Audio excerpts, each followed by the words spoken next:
Hi everyone, welcome back. Today we're doing a little review of the Blackstar Sonnet 60 acoustic amplifier. Now this amplifier I've only had a few months, but I'm beyond impressed with it. I absolutely love this thing, and let's dive into why. While I was at university, I was using an amp called the AC60 by Roland, Acoustic Chorus 60. And this was a great amp. It had a really nice sound and it could take a mic and an instrument. But there were a couple of disadvantages because it was insanely heavy to carry around for one thing. And I thought it was perhaps a little bit over-engineered, especially for the price when I was sort of left university and was looking into getting one for myself. It was about £500 or £600. And I wouldn't have used a lot of the features on there. However, when I was looking around, I then came across this Blackstar amp, which was several £100 cheaper and had more features that I thought made it better value for money. Not only is it a couple of kilograms lighter, but it also has more features that I find useful when I'm gigging and out and about. It takes one instrument and then it can take another instrument or a microphone, and each of these channels have their own EQ and reverb and volume settings. We've also got the master controls, again volume and reverb, and some high pass filter and brilliance filters and all sorts of other things built into there as well. I find this really simple to use. The knobs are nice and high quality, they turn very easily, and it's all very clearly labelled.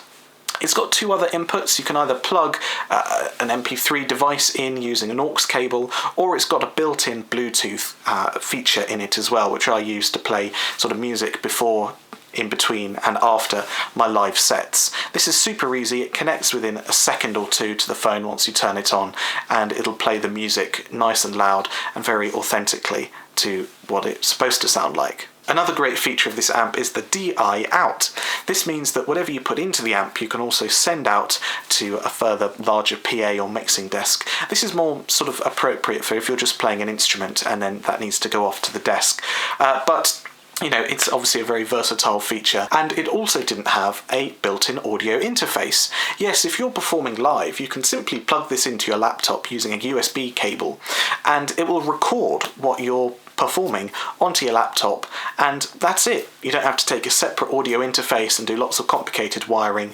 One more cable and a laptop is all you need to record your live performances, and again, this isn't something that the AC60 had.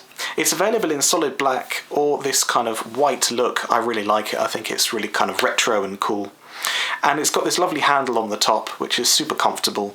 The only thing I sort of would say against this model, not that it was really ever a deal breaker, is that it doesn't have a sort of stand to sort of elevate it up a little bit. Well, it sort of does, but it's mainly just this sort of pin screw that comes out the bottom. And it does a decent enough job if you're on a sort of hard surface, maybe on a table or on a hard floor. Though if you're putting it on like a sofa or something a little bit softer, then it tends to sort of dig in there a bit.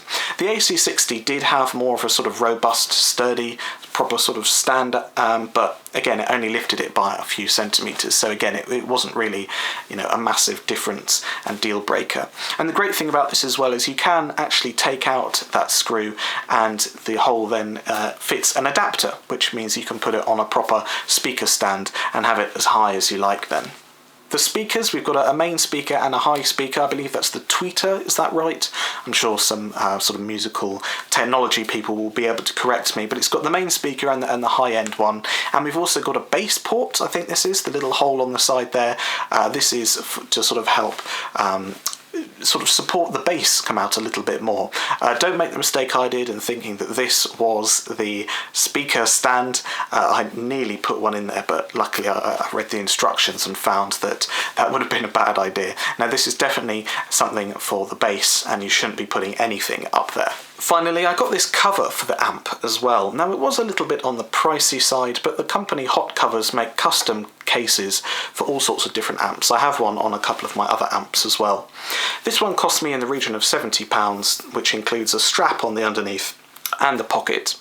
Now, again, it's a bit pricey, but I think £70, I'd rather pay that to keep it dry or safe from knocks or anything, then I would paying another £360 for a new amp, say if that got damaged or rained on heavily enough that it stopped working. It's up to you really, whether you can sort of justify the extra money for that extra protection. I could in this case, and it's also, I should have mentioned, got a handle on the top as well for easy access and carrying. But it's up to you. You don't have to get this. It doesn't come with it. You have to order it separately from Hot Covers. I'm sure there are other companies available too. So that's our quick little demonstration of the Blackstar Sonnet 60. They make a Sonnet 120 as well, which is double the size and double the power, and it's great. It's almost like a PA in one.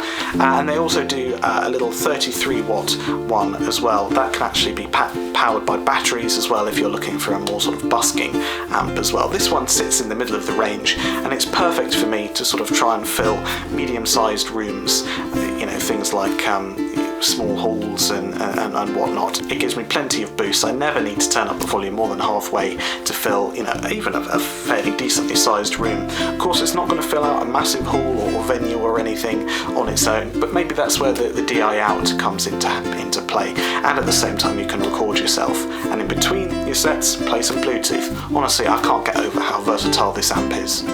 So there we go. What do you think about this amp? I do have several other amp reviews, and you can check out this one now by clicking on the box here.